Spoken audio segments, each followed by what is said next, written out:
outra linhagem, né, que, por oposição, chamamos de vanguardas destrutivas, oníricas, porque valorizam a fantasia, não é? O movimento do desejo, da pulsão, e por aí vai. Né?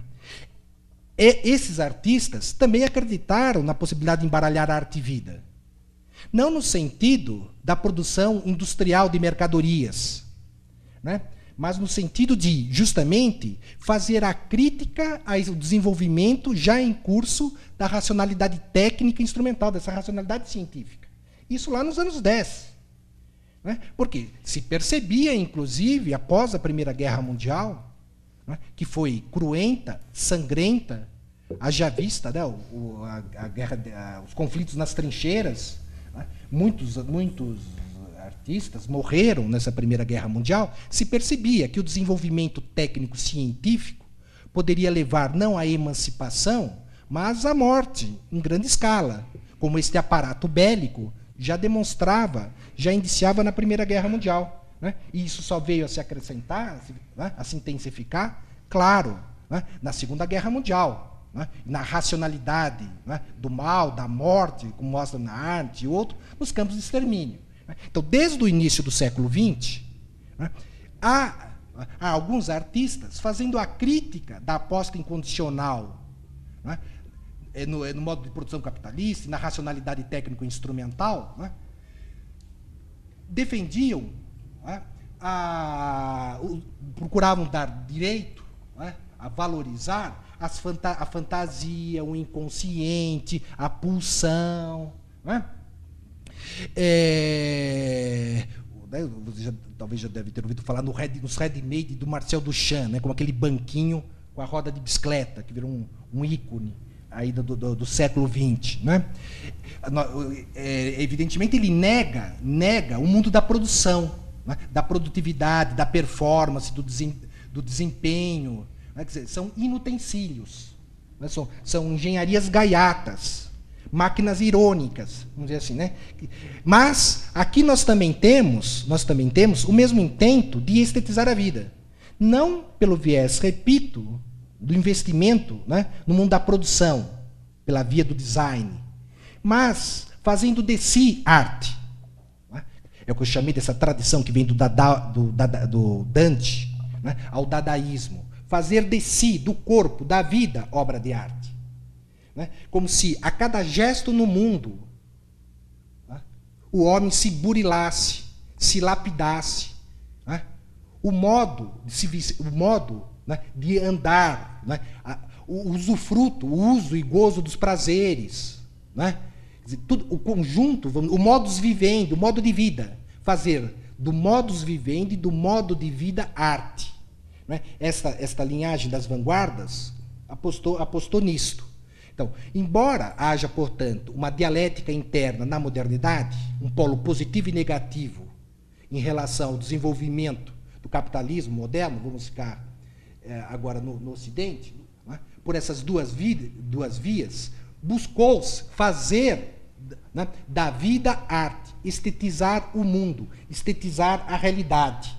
Né, como se a arte estivesse vocacionada a desaparecer enquanto forma artística autônoma. Né? A arte busca o além da arte, vamos dizer assim. Né? Quer dizer, uma afirmação no outro contexto hegeliana, né? A arte busca o além da arte ser superada. Né? Mas aqui se trata da superação da arte no mundo da vida. Né? Inclusive, um autor dizia, bom, se a arte moderna, a arte de vanguarda, cumprir aquilo que propôs, né, ela deixará de existir. A sua vocação é dissolver-se na realidade. É não ficar limitado. O que significa dissolver-se na realidade? Não ficar limitada ou confinada ao espaço fechado das galerias e dos museus. Né? Não ficar limitada às mídias ou linguagens, se quiserem, né, da tradição. Né? A pintura, a escultura, etc. Quer dizer, este, grosso modo, era o projeto, vamos dizer assim, moderno. Esse projeto ele vai, pouco a pouco, declinando ao longo do século XX. Não é? E as coisas mudam muito né, após a Segunda Guerra Mundial. Então, se nós quisermos fazer uma brevíssima história do século XX, nós temos que pensar o que teria acontecido, né, depois da Segunda Guerra Mundial. Até quem pergunte, é possível ainda apostar, né, neste papel emancipatório ou libertador da arte após, né, Hiroshima e Nagasaki, após Auschwitz, após os campos de extermínio? Né? Porque a atmosfera após a Segunda Guerra Mundial era muito mais sombria, negativa, do que no início do século. Nós passamos a viver o contexto aí da Guerra Fria, né?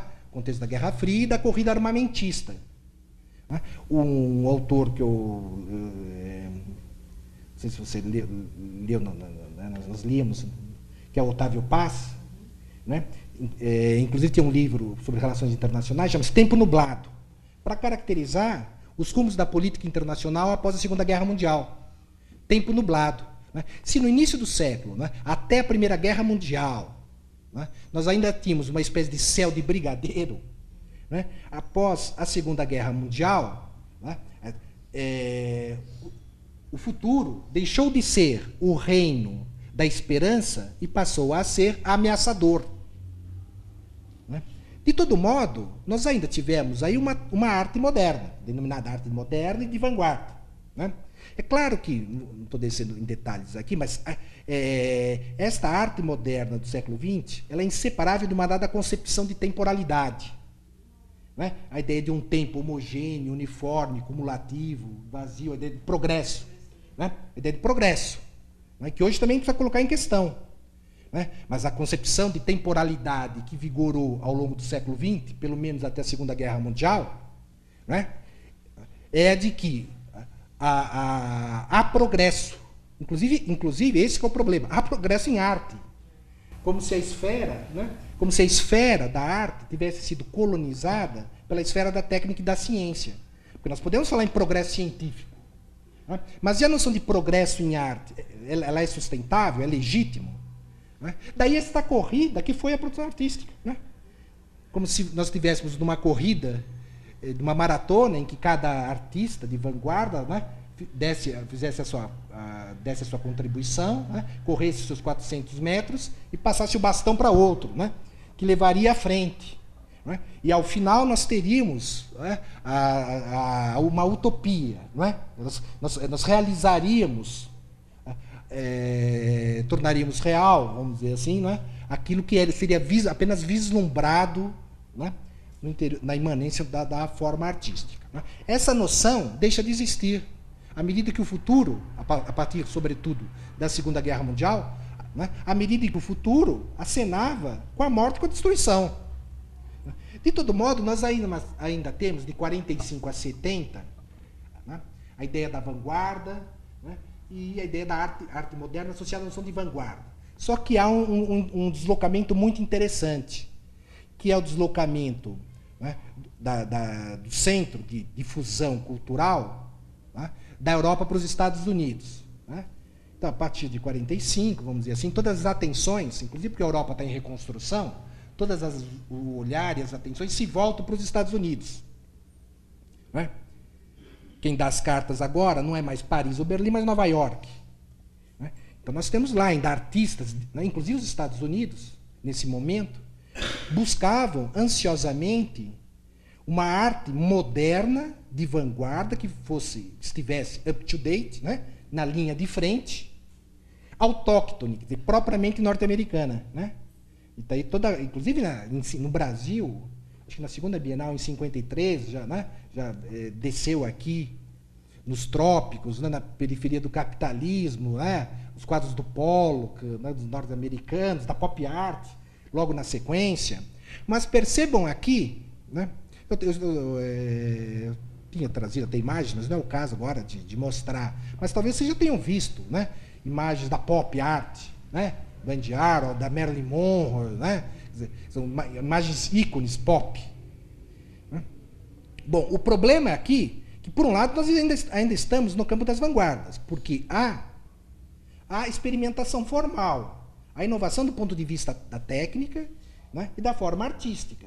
O caráter gráfico da pop, né, ele altera, vamos dizer, a tradição, né, da pintura, né, o caráter gráfico, né, de cores chapadas, né, a produção, vamos dizer, de distanciamento, né, dessas imagens pop. Então, e mais, quer dizer, esses artistas, eles não mais moldam a matéria bruta, né, com a fatura, com a mão, né? Quer dizer, não há mais essa noção de que o artista ungido, vamos dizer, pelo espírito, né, molda a matéria bruta com a mão, né, e daí, vamos dizer, transfigurando-a, né, e daí surgindo a obra de arte. Né? O Andy Warhol escolhe uma imagem, né, da Marilyn Monroe, uma imagem que está circulando, e a transpõe, né, para suas obras em silkscreen. Então, né, quer dizer, há uma mudança nesse sentido, em certa medida, uma desmitificação também da função do artista,